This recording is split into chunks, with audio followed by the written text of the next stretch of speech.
दिनै चिरां जिल्लानि मालि बिथायाव गासै 421 नखरफोरा लेन्ड टाइटेल सार्टिफिकेट मोननाय जागोन। दा बेखौ रानना होनो थाखाय बिटिआरनि फरेस्ट एम रनजित बसुमतारीजों लोगोसे लोकसभानि एमपि सार जयन्त बसुमतारी नुजाफैदों। ओमफ्राय बेजों लोगोसे खैला मैला रेन्जनि रेन्जार सार आरो बेजों लोगोसे गोबांथार इन्टेलेक्सुयेल नेताफोर आरो दा बे ओनसोलनि गासै 421 नखरफोरा दिनैनि दिनाव हानि फोरमानलाइ मोननो थांगासिनो दङ। दा आं नोंथांमोननो भिडिअनि गेजेरजोंहाय एसे देखायनो सानदों।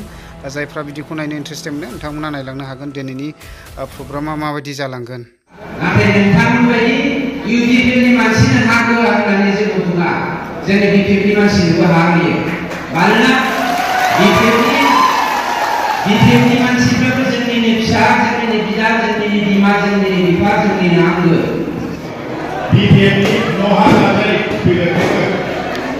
बिपिएफनि सुबुंफोरनोहाय पास होग्रोनाय जागोन आरो राननानैहाय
दा बिपिएफनि होग्रोदों आरो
बेयो गासिबो हानि सार्टिफिकेट गोजा आरो लेन्ड टाइटेल सार्टिफिकेट गोजा नै दा बेखौ राननानै हरसिगोन आरो गोजोनथाव खौरां। दा जायफोरा बेफोरखौ मोननो हाबाय दा गोबाव समनिफ्राय नाजाबोबाय थानानै दिनैहाय बेबायदि लेन्ड टाइटेल सार्टिफिकेटखौ मोननो हानाया मानो होनना बुङोब्ला जोंनि हायानो मेन, हा गैयाब्लानो नोंहा जेबो गैया।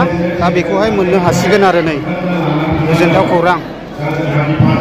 दायो नैबे आदैयाबो लेन्ड टाइटेल सार्टिफिकेटखौ मोननो हाबाय। ओमफ्राय दा आं आदैनाव फंनैसो मिथिना लानि आदैया मा दोलोआव दं ओरैनो मा दोलोआव दङ जेनेबा? आंथ' दा दोलोआ बिपिएफ हिसाबै दङ। खिन्थु जोङो अनेक बोसोर जाबायमोन बिपिएफनिफ्राय सेस्था खालामै बे हानि लेखाखौ मोननो जोङो नाजाबाय थादोंमोन, खिन्थु होनो हायाखै। जेरै दा इउपिपिनि दिनावहाय बिथां रनजित बसुमतारीया सेस्था खालामनायजों आरो प्रमद बर'नि सेस्था खालामनायजों दिनै जोङो बे हानि लेखाखौ मोननो हाबाय। जोङो बहुद गोजोननाय मोनबाय। दा गोजोननाय मोनदों ने?